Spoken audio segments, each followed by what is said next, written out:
Les épreuves écrites du baccalauréat session unique de juin 2026 ont été officiellement lancées ce lundi 15 juin 2026 sur toute l'étendue du territoire national. Cette année, l'examen concerne 17 101 candidats répartis dans 140 centres de composition à travers le pays. Le lancement officiel s'est déroulé au lycée technique d'amitié sino-béninoise d'Akasato en présence du ministre de l'enseignement secondaire Clément Kochadé, de la ministre de l'enseignement supérieur et de la recherche scientifique Sedam Médégan Fagla, ainsi que du préfet de l'Atlantique Raphaël Akotegnon et de plusieurs autorités administratives et éducative. À l'issue de la visite de plusieurs salles de composition, les autorités ont salué la bonne organisation des examens et le bon déroulement des épreuves sur le terrain. Elles ont encouragé les candidats à composer dans le calme, la sérénité et la confiance. Le ministre Clément Kochadé a rappelé que le baccalauréat constitue une étape déterminante du parcours scolaire et a insisté sur l'importance de l'intégrité, invitant les candidats à rejeter toute forme de fraude. De son côté, la ministre Sedam Médégan Fagla a souligné que cet examen représente une porte d'entrée vers l'enseignement supérieur et l'avenir professionnel des apprenants, les exhortant à donner le meilleur d'eux-mêmes. Les surveillants et les chefs de centre ont été appelés à faire preuve de rigueur, de professionnalisme et d'impartialité afin de garantir la crédibilité de cet examen national. Avec plus de 77 000 candidats et 140 centres mobilisés, le baccalauréat 2026 demeure un rendez-vous majeur du système éducatif béninois, symbole d'espoir et d'accès à l'enseignement supérieur. À peine quelques semaines après son investiture, le président Romuald Wadani imprime déjà son rythme à l'action publique, entre offensive diplomatique, rapprochement avec les pays voisins et annonce à caractère social.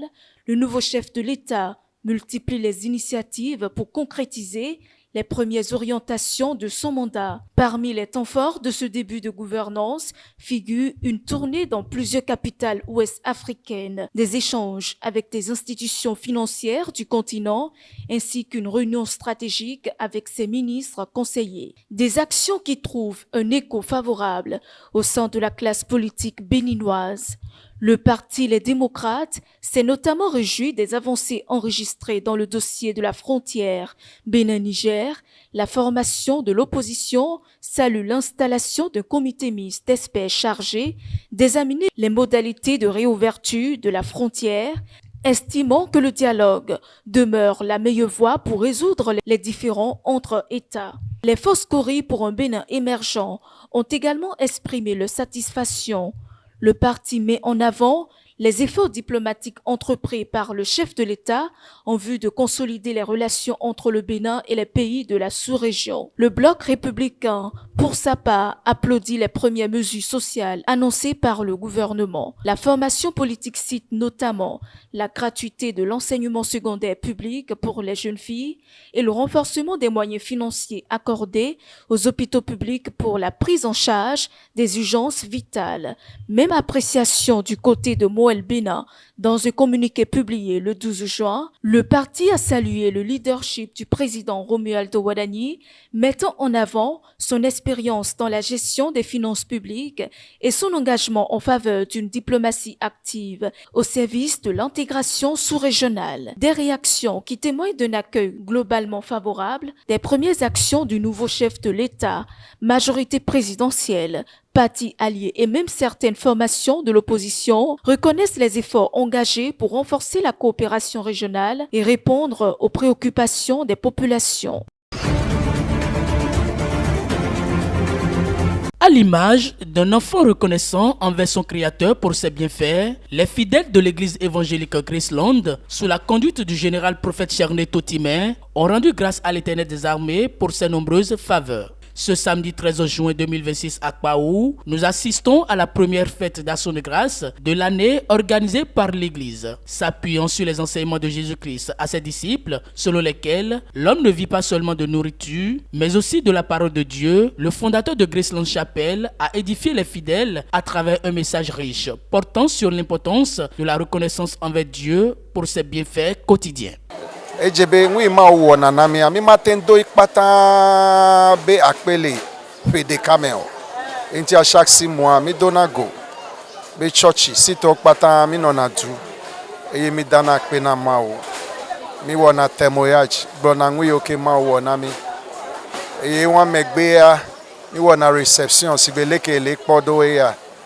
Donc egbe kenyi 13 juin 2026 a et n'y a pas action de grâce. Mais n'y a pas mal de clomi sauva 6 mois ya mea.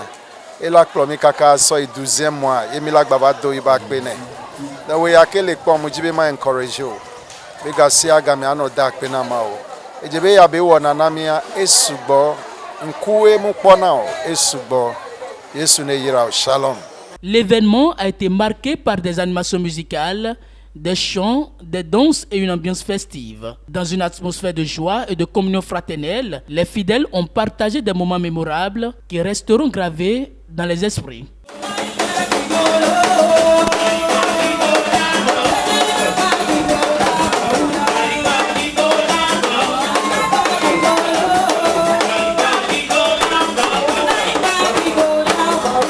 La célébration a également été honorée par la présence du couple apostolique et prophétique Ahmed et Mélite Soano de Mivac, venus témoigner leur soutien à cette importante manifestation spirituelle. Cette année spécialement, nous avons remarqué la faveur de Dieu, la paix dans cette nation, la grâce de Dieu qui est en train d'agir. Et nous remercions sincèrement le Seigneur pour ce qu'il est en train d'accomplir. Et nous savons qu'il y a encore de grandes choses à accomplir et nous lui disons merci. Nous sommes aussi en train de célébrer le changement de nom du ministère de CCC en Grèce-Land. Et ça, c'est ce que le Saint-Esprit a recommandé à notre Père. Et nous sommes venus aussi pour annoncer et célébrer aussi ça avec lui. Je prie aussi que Dieu lui accorde la santé, lui accorde le succès, la victoire dans toutes ses entreprises. Que le Seigneur l'élève davantage, plus que ce qu'il est en train de faire. Au terme de cette journée de réjouissance, les fidèles sont repartis satisfaits et spirituellement fortifiés. Plusieurs d'entre eux ont affirmé avoir pleinement reçu le message de leur père spirituel sur la nécessité de cultiver la gratitude envers le Seigneur pour toutes ses grâces. Pour cette année, ça a été vraiment exceptionnel parce que moi, de janvier à ce jour, l'Éternel a tellement fait pour moi des choses que je n'ai même pas demandé le 31, mais que par sa grâce, j'ai reçu. Donc pour moi, c'est une immense joie d'être ici, en ce lieu, de pouvoir fêter, de pouvoir dire merci à Dieu par mes chants, les danses, de pouvoir être en communion avec les membres de l'Église. Donc franchement, c'est une très belle joie pour moi. Je suis tellement contente. Papa, papa, donc maona krenke maona ne azanga gbegabo mi na no fomo na do pedo etegbe do Jesus nkome o papa mi nya pede mi na donia maula lo agbekola agbejini ani azanga gan anonyi gbaji ya wa nti ro pata le vanyi gbaji do iho yen ko vikin yo yen le gbaji vikin oli no yen de enyinu iju ala yen tegbe for mau yen tola do ka pe ni e jemi ti tengbe parce que nous sommes tous les gens qui sont là, nous sommes là, nous sommes tous là, nous sommes là, nous sommes là, nous sommes là,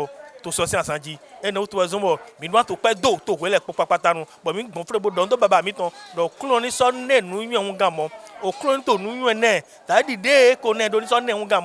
sommes là, nous sommes là, nous sommes là. La deuxième fête d'action de grâce de l'année 2026 est prévue pour le mois de décembre. Les organisateurs annoncent déjà un programme riche en surprises, témoignages et moments de communion spirituelle.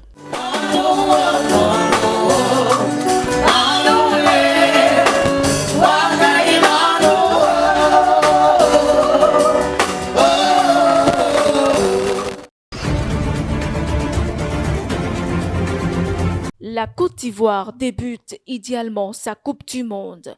Opposés à l'Équateur lors de cette première journée du groupe E, les éléphants se sont imposés au bout du suspense sur le score d'1-0. Dans une rencontre disputée et longtemps indécise, les deux sélections se sont livrées à un bras de fer. Bien en place tactiquement, Les Équatoriens ont posé de nombreux problèmes aux hommes d'Emes Faye, notamment en première période où ils se sont montrés menaçants à plusieurs reprises. Malgré la pression adverse, les Ivoiriens ont fait preuve de solidité et de sang-froid. Concentrés défensivement et disciplinés dans leurs efforts, ils ont su rester dans le match jusqu'aux derniers instants. Une patience finalement récompensée à la 90e minute grâce à Ahmad Diallo. L'allié ivoirien a sugi au moment décisif pour inscrire le but de la victoire et fait exploser de joie les supporters des éléphants. Cette victoire permet à la Côte d'Ivoire de lancer parfaitement son tournoi. De retour sur la scène mondiale, après 12 ans d'absence, la sélection ivoirienne réussit son entrée et prend une option intéressante dans la lutte pour la qualification. Le plus dur reste toutefois à venir. Lors de leur prochaine sortie, les éléphants seront confrontés à l'Allemagne, l'un des favoris du groupe. Les Allemands ont eux aussi réussi leur entrée en matière en dominant largement Curaçao. Avec ces 3 premiers points en poche, la Côte d'Ivoire aborde néanmoins ce choc avec confiance. Les éléphants ont réussi leur première mission et peuvent désormais regarder la suite de la compétition avec ambition.